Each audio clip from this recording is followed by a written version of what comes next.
Bonjour à tous, j'espère que vous avez passé un bon week-end.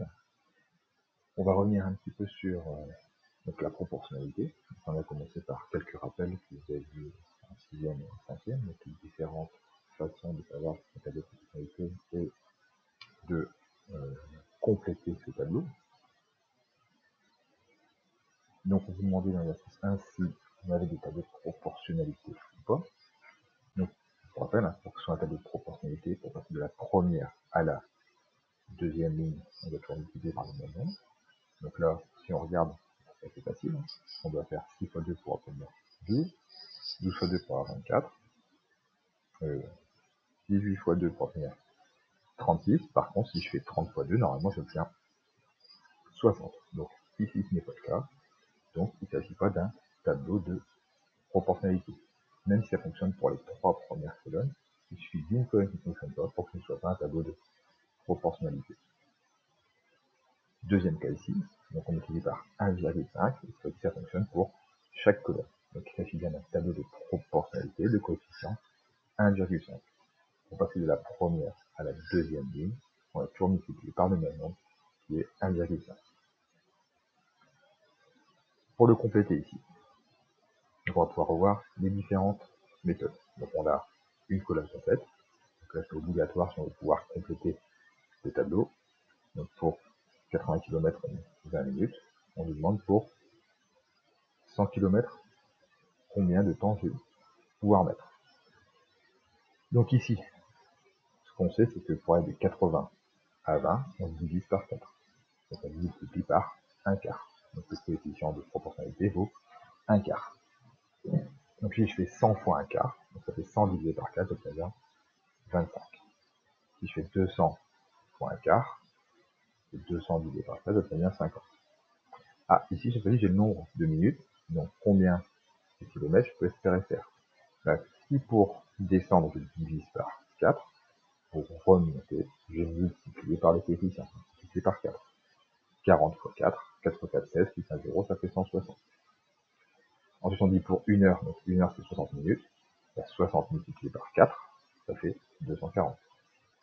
Et pour 90 minutes, 1 heure et demie, 90 multiplié par 4, donc 9 fois 4, 36, et avec un 0, 360. Donc vous voyez qu'avec le coefficient, on peut compléter tout le tableau. Mais il existe d'autres méthodes. Donc par exemple, pour compléter la colonne 200, en fait c'est la colonne 100 multipliée par 2. Je fais 25 fois 2, c'est-à-dire 50. Pour obtenir ici 40, donc la première colonne, 5, multiplié par 2. Je fais 80 fois 2, c'est-à-dire 160. Pour la colonne 60, je peux faire 20 multiplié par 3. Donc 80 fois 3, ça fait 240. Ou je peux faire 40 minutes plus 20 minutes. 160 plus 80, ça fait bien 240. Et pour 90, je peux faire 40 minutes plus 50 minutes. Donc 200 plus 160, ça me fait 360. Vous voyez que sur un tableau de proportionnalité, tout fonctionne à peu près bien. Donc on peut additionner les colonnes entre elles, on peut multiplier une colonne par un nombre. Et bien sûr, on a toujours la méthode du coefficient qui fonctionnera toujours, même si parfois il est difficile à trouver. Et donc c'est pour ça que cette année, on va voir une nouvelle méthode qui s'appelle la quatrième proportionnelle, parce que souvent c'est le produit en croix, qu'on va découvrir ici dans l'activité. Donc on a un tableau. Première question, est-ce que les grandeurs sont proportionnelles? Bah oui, puisque pour passer de la première à la deuxième ligne, on multiplie toujours par 1,5. Donc 1,5 c'est le coefficient de proportionnalité. On demande de trouver des produits, donc des multiplications qui sont égales. On remarque grâce aux tables, si je fais 4 fois 9, ça fait 36. Et si je fais 6 fois 6, ça fait 36. Donc vous remarquez que ça fait une croix. Et donc on a bien l'égalité en diagonale, en suivant les barres de la croix. Donc même chose, si je fais 4 fois 10,5, j'obtiens 42. Si je fais 6 fois 7, j'obtiens 42 aussi. Et entre les deux colonnes ici, ça fonctionne aussi. 6 fois 10,5, ça fait 63. 9 fois 7, ça fait 63. Donc on a l'égalité des produits en diagonale, ce qu'on appelle le produit en croix. On peut bien imaginer ici une croix, ici aussi. Vous voyez que les croix ne sont pas forcément sur deux colonnes qui sont l'une à côté de l'autre. On peut aussi traverser, faire une croix comme ça, ici et ici. Sur le deuxième tableau, donc ici on voit qu'on peut difficilement trouver de tête comment passer de 4 à 5,8, de 6 à 8,4. Donc quand c'est comme ça, on fait le nombre du bas divisé par le nombre du haut. Donc ici on trouve 1,45, donc qui serait bien le coefficient de proportionnalité. Sauf que, si je fais la deuxième colonne, je trouve 1,4, et la troisième, je trouve 1,35. Donc il faut des nombres différents. Donc ce n'est pas un tableau de proportionnalité. Donc les produits en croix ne seront pas égaux. Là c'était sur les deux premières colonnes. Donc si je fais 4 fois 8,4, donc ce que j'ai ici, 4 fois 8,4, j'obtiens 33,6. Et puis c'est 5,8 fois 6. Ici, je trouve 34,8. Donc on voit bien que les nombres ne sont pas identiques. Donc pour qu'ils soient identiques, il faut que j'ai un tableau de proportionnalité. Donc on va écrire ça dans le cours.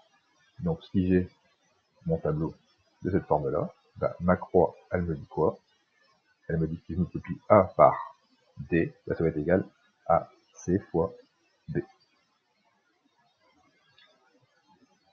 Donc si on reprend le tableau qu'on devait avoir avant, on a 2 fois 10 et 5 fois 4 qui sont égaux, et 4 fois 22,5 et 10 fois 9 qui sont égaux. Donc on va voir comment compléter le tableau grâce à la quatrième proportionnelle.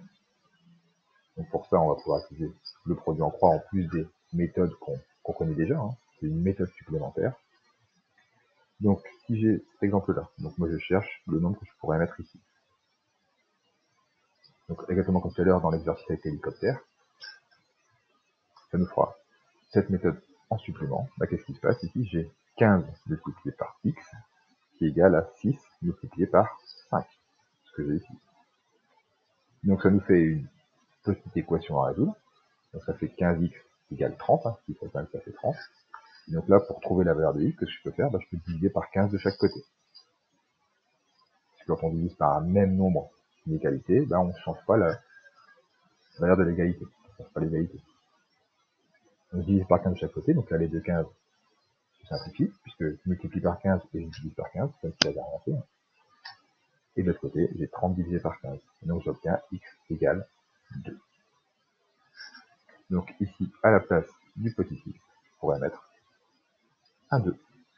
Ce qu'on aurait pu trouver par une autre méthode, puisque pour passer de 15 à 5, c'est ce que j'ai fait, j'ai divisé par 3. Donc si je divise 6 par 3, j'obtiens bien 2.